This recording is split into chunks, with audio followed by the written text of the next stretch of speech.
Hey guys, this is another video. This one is on the index laws. So hopefully this is a revision again for you, because it should be covered in year 8, year 9, all of the years basically, except for when you specialize in the seniors.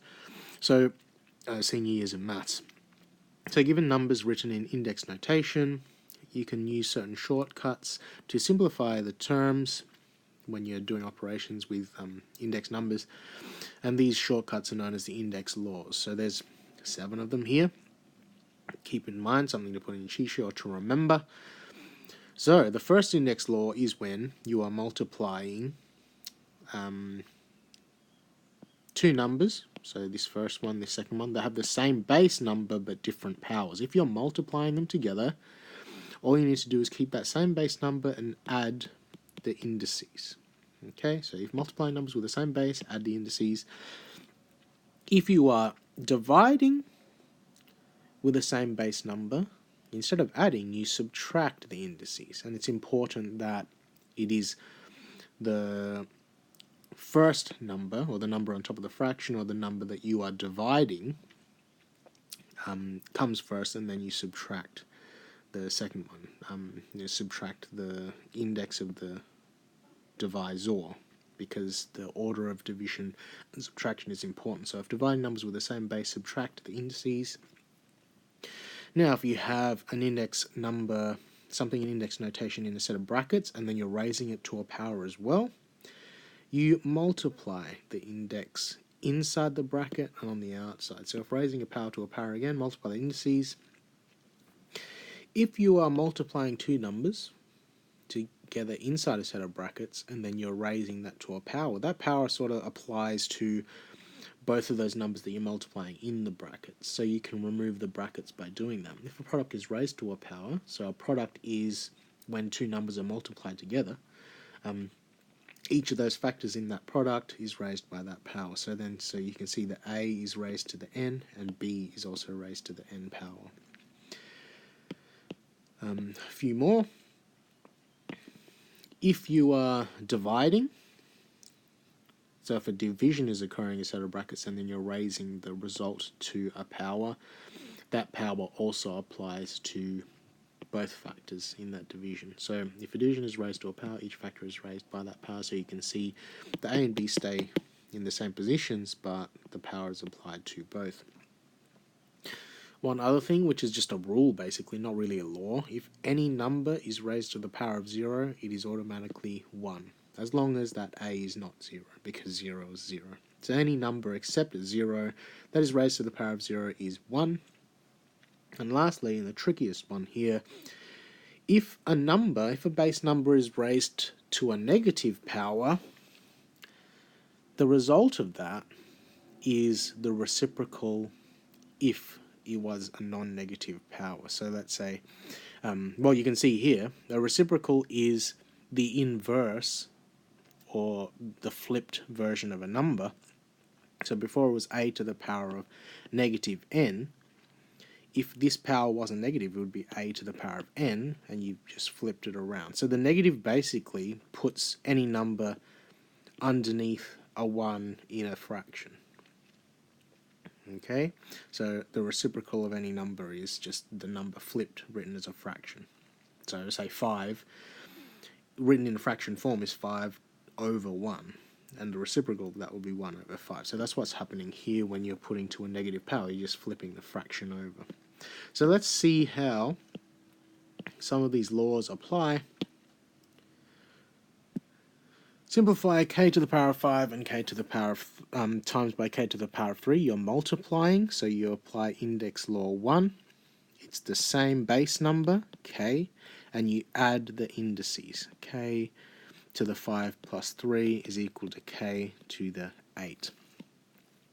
Simplify p to the 6 over p. Now, it's important for you to remember that all the numbers that we write are actually to the power of 1. We just don't write it because it would just be a waste of time. But to be able to do this properly, you need to understand that it's actually p to the power of 1. Okay, it's not p to the power of 0 just because we didn't write anything there, because remember, p to the power of 0, or any number to the power of 0, is equal to 1. That would change what p is. So it's actually p to the power of 1. So when you're dividing, it is the same base number, but you subtract the indices, so it's 6 minus 1. And 6 minus 1 is 5. So p to the 6 over p to the 1 is equal to p to the 5. Here we've got brackets, and you've got something to a power being raised to another power on the outside. So here it's the same base number, and you multiply the indices. So it's m to the 6 times by 8 is 6 times 7, 42. 6 times by 8 is 48. Remove the brackets here.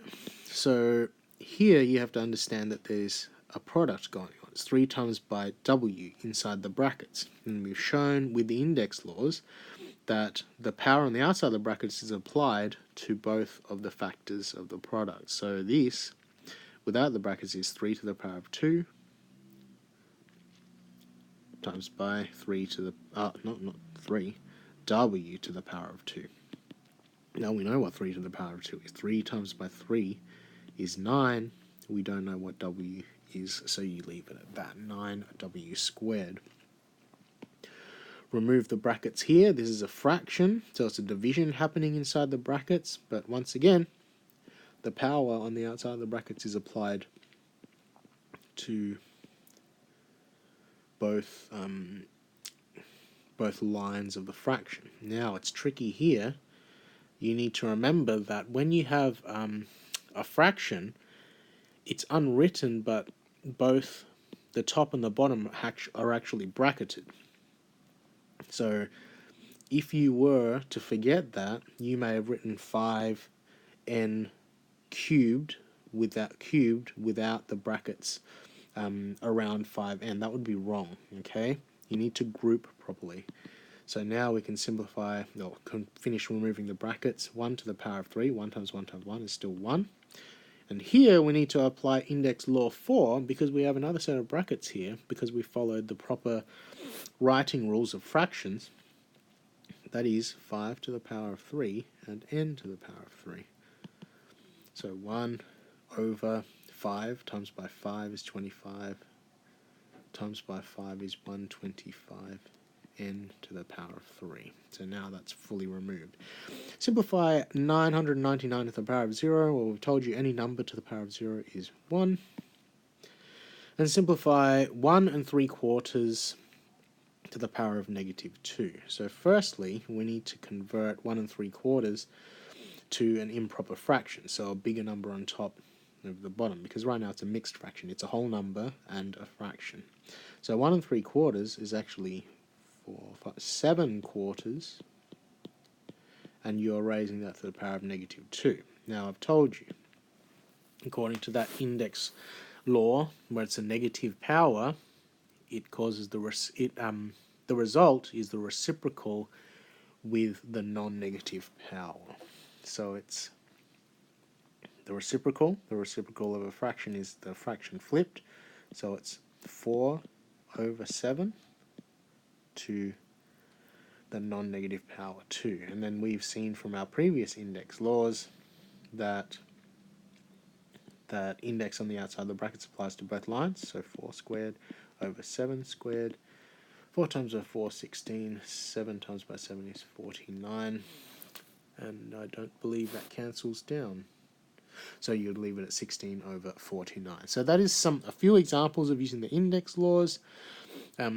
Get good at these, and hopefully I see you in the next video.